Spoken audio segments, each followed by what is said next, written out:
आज Doubtnut app download करें। Doubtnut पर अपने सभी गणित, रसायन विज्ञान, भौतिक विज्ञान और जीव विज्ञान के डाउट्स का करो सफाया। बस प्रश्न की फोटो खींचो, एक ही प्रश्न को क्रॉप करो और तुरंत वीडियो सोल्यूशन पाओ। अभी डाउनलोड करें। नमस्कार दोस्तों, हमारा प्रश्न यहाँ पर आंतरिक त्रिज्या r, बाह्य त्रिज्या 2r, द्रव्यमान m की एक खोखला बेलन इसके अक्ष के सापेक्ष v चाल से लुढ़क रहा है। इसकी गतिज ऊर्जा क्या होगी, ये हमें ज्ञात करनी है। तो देखो, जैसे कि इसका जो केंद्र के सापेक्ष जो लुढ़क रहा है वो v वेग से चल रहा है आगे की तरफ, और 2r त्रिज्या बाह्य है और r त्रिज्या हमारी आंतरिक है, और जो ये द्रव्यमान दे रखा है, ये वाला जो काला भाग है वो m द्रव्यमान दे रखा है। ठीक है, तो अब हमें यहाँ पर निकालना है कि इसकी गतिज ऊर्जा क्या होगी। तो देखो, गतिज ऊर्जा क्या होगी यहाँ पर, गतिज ऊर्जा। तो गतिज ऊर्जा यहाँ पर दो प्रकार की होगी, एक तो स्थानांतरण गतिज ऊर्जा और दूसरी यहाँ पर घूर्णन गतिज ऊर्जा। ठीक है, स्थानांतरण, ये देखो आगे की तरफ भी बढ़ रहा है, और ये क्या कर रहा है, लौटनी गति भी कर रहा है। ठीक है, तो घूर्णन कर रहा है, मतलब कि तो लौटनी गति कर रहा है। तो लौटनी गति में हमारी जो गतिज ऊर्जा होती है वो कुल स्थानांतरण और घूर्णन के कारण होती है। तो स्थानांतरण के कारण कितनी हो जाएगी, 1/2 m द्रव्यमान है कुल ये, और v वेग से आगे की तरफ बढ़ रहा है, तो mv² प्लस का 1/2 I ओमेगा स्क्वायर। ओमेगा यहाँ पर क्या है, कोणीय वेग है, ओमेगा कोणीय वेग है। ठीक है, तो अब मुझे यहाँ पर आई निकालना पड़ेगा बस, और आई का मान यहाँ पर रखना पड़ेगा। तो इसको मैं समीकरण 1 दे देता हूँ, क्योंकि यहाँ पर आई ज्ञात करना पड़ेगा मुझे। अब देखो, m द्रव्यमान तो ये दे रखा है, ये वाला भाग। अब मैं क्या मान के चलता हूँ कि मान लो कि यहाँ पर अगर ये वाला भाग भी होता, तो उस समय ये वाला जो पूरा द्रव्यमान हो जाता वो कितना हो जाता, m डैश मान लेता हूँ मैं इसे। ठीक है, तो कुल द्रव्यमान यहाँ पर मैं क्या मान के चल रहा हूँ, कुल द्रव्यमान m डैश मान के चल रहा हूँ, m डैश। अब क्या है, जो द्रव्यमान होता है वो क्या होता है, आयतन गुना घनत्व। तो घनत्व तो रो मान लिया, घनत्व आयतन कितना है, मान लिया कि l लंबाई है इस बेलन की। ठीक है, l लंबाई का है बेलन, तो l लंबाई मान लेता हूँ। तो कितना हो जाएगा, देखो बाहरी जो घनत्व है वो कितना है हमारा, जो सॉरी बाहरी जो आयतन है वो कितना है, 2πr, 2π, और त्रिज्या कितनी है, 2r। ठीक है, 2r और गुना l, ये हो गया हमारा। मतलब कि अगर ये वाला भाग होता, पूरा का पूरा ये होता, तो क्या होता है, m डैश बराबर हमने कितना निकाल लिया, 2π गुना r। r यहाँ पर कितने, 2r के बराबर है। ठीक है, तो 2r और गुना l। ठीक है, तो ये हमारा आयतन हो गया, गुना रो हो गया। तो यहाँ से कितना आया, 4πrl और रो, ये तो m डैश आ गया।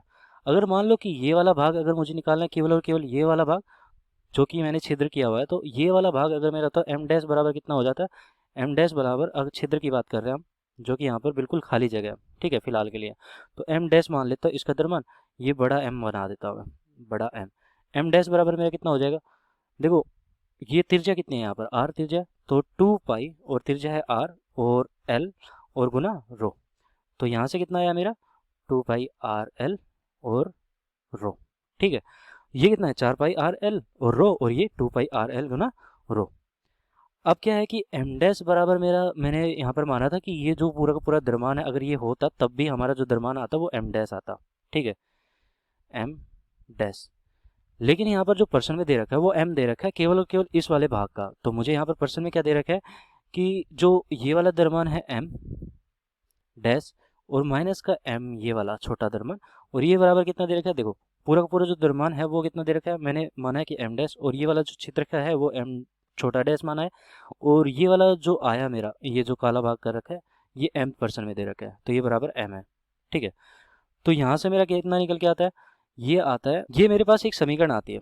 ठीक है, यहाँ से मैं क्या निकाल सकता हूँ, यहाँ से मैं सभी द्रव्यमान निकाल सकता हूँ, m डैश का मान भी निकाल सकता हूँ और छोटे m डैश का मान भी निकाल सकता हूँ। तो देखो, अगर ये मेरी कितनी है, 2πrl को अगर मैं m डैश कह रहा हूँ, तो ये कितना हो जाएगा, 2m डैश। ठीक है, तो अब मैं क्या करूँगा, इसकी जगह मैं 2m डैश मान लेता हूँ, और ये m डैश और बराबर m। तो यहाँ से छोटा m डैश बराबर कितना है, बड़े m के बराबर। ठीक है, और बड़ा m डैश बराबर कितना है, 2m के बराबर, क्योंकि यहाँ पर देखो ये संबंध जो है वो कितना है, 2m डैश के बराबर है। ठीक है, बड़ा m डैश बराबर कितना है, 2m डैश, तो 2 गुना m डैश का मान कितना है, m। तो ये वाला जो उपयोग में आएगा अब हमारे, ठीक है, ये वाला संबंध उपयोग में आएगा। तो इसमें अब मुझे क्या मिला, ये सब कुछ हटा देता हूँ। ठीक है, ये वाला मैं हटा देता हूँ, और मुझे क्या क्या मिला, मुझे मिला कि अगर ये वाला द्रव्यमान अगर मेरा m है, पूरा द्रव्यमान मेरा कितना हो जाएगा, पूरा द्रव्यमान मैं इस प्रकार लिख देता हूँ, वो कितना हो जाएगा, ये हो जाएगा मेरा 2m, और जो छिद्र का भाग का जो द्रव्यमान है वो कितना हो जाएगा, m। ठीक है, तो अब यहाँ से मुझे ज्ञात करना है कि इसका जो जड़त्व आघूर्ण है वो किस प्रकार निकालना है। तो जड़त्व आघूर्ण में जड़त्व आघूर्ण, तो जड़त्व आघूर्ण किसके लिए, सबसे पहले मैं निकालूंगा जो पूरा का पूरा है यहाँ पर कुल द्रव्यमान मान के चले थे शुरू में, कुल द्रव्यमान के लिए वो कितना हो जाएगा, जड़त्व आघूर्ण कुल द्रव्यमान के लिए, कुल द्रव्यमान मतलब कि ये वाला 2m द्रव्यमान के लिए, ठीक है, पूरा का पूरा, और उसमें से ये वाला द्रव्यमान घटा दूँ क्योंकि ये क्षेत्र है तो मेरा इसके लिए निकल आएगा, ठीक है। तो कुल द्रव्यमान के लिए मेरा कितना है, mr²/2, mr², r कितना है यहाँ पर 2r के बराबर है और बटा 2, तो ये वाला जो द्रव्यमान है m कितने के बराबर है, 2m के बराबर है, ठीक है। तो ये द्रव्यमान रख दिया और गुना त्रिज्या रख दी उसका स्क्वायर बटा 2, तो यहाँ से कितना है 4m²/2 या फिर 2m², ये आ गया मेरा, ठीक है। अब जड़त्व आघूर्ण अगर छिद्र की बात करता हूँ, उसमें जो छिद्र दे रखा है वो कितना हो जाएगा, उसके लिए जो जड़त्व आघूर्ण हो जाएगा, इसको मैं I1 कह देता हूँ, इसको मैं I2 कह देता हूँ, तो ये कितना हो जाएगा, ये हो जाएगा, देखो वहाँ पर द्रव्यमान मुझे रखना पड़ेगा, द्रव्यमान कितना है इसका m है और mr²/2, तो त्रिज्या यहाँ पर कितनी है r है, तो मुझे यहाँ पर मिल गया mr²/2, ये मुझे यहाँ पर छिद्र के लिए मिल गया, ठीक है। तो यहाँ से मेरा जो जड़त्व आघूर्ण निकल के आया वो कितना निकल के आया, कुल जड़त्व आघूर्ण, कुल जड़त्व आघूर्ण, वो असली वाला जड़त्व आघूर्ण होगा कि ये जो गोला है उसमें जो छिद्र है उसके कारण, सॉरी जो बेलन है उसमें जो छिद्र है उसके कारण, तो 2mr² बटा माइनस का mr²/2, और यहाँ से मेरा कितना निकल के आया, ये होगा 4/3/2 और mr², ठीक है। तो I का मान भी मुझे मिल गया और यहाँ से मेरे पास कितना है, I का मान अब मैं यहाँ पर रखूँगा, ओमेगा का मान मेरा कितना है, ओमेगा का मान यहीं पर लिख देता हूँ मैं, ओमेगा बराबर ये है v/r, ठीक है। तो अब इसको हल करते हैं, v/r, r का मान कितना है 2r के बराबर, 2r के बराबर, ठीक है, v/2r। अब मुझे हल करना है ये कि इसकी जो कुल गतिज ऊर्जा है वो कितनी हो जाएगी, गतिज ऊर्जा, तो समीकरण 1 से, समीकरण 1 में देखो मान मुझे रखने पड़ेंगे बस, अब 1/2 mv² तो मेरा ठीक है आ गया, जो कि स्थानांतरण गतिज ऊर्जा, 1/2 I का मान मैंने अभी निकाला है कि 3/2 mr², और ओमेगा का मान कितना है यहाँ पर, ओमेगा² है, तो ओमेगा का मान मैंने निकाला कि v/2r है, तो इसका मान भी निकाल देते हैं v/2r और उसका स्क्वायर।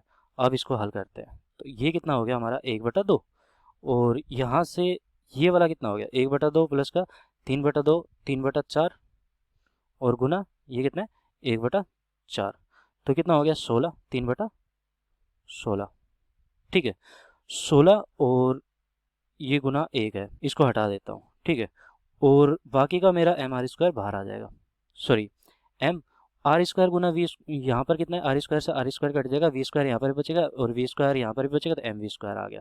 अब इसको हल करते हैं तो हमारे पास क्या आएगा, ये आ जाएगा, देखो 16 तो यहाँ पर आ गया और 16 यहाँ पर कितना हो गया 8, 8 और 3 11, 11/16 mv², ये मेरी कुल गतिज ऊर्जा आ गई, ठीक है। तो गतिज ऊर्जा का जो उत्तर आ जाएगा वो कितना आ जाएगा, ये आ जाएगा 11/16 mv², यही हमारा अंतिम उत्तर भी होगा। धन्यवाद। कक्षा 6 से 12वीं से लेकर नीट, IIT, JEE वो एडवांस के लेवल तक 1 करोड़ से ज्यादा छात्रों का भरोसा। आज ही डाउनलोड करें डाउटनेट ऐप या व्हाट्सएप करें अपने सारे डाउट्स 8400 400 400 पर।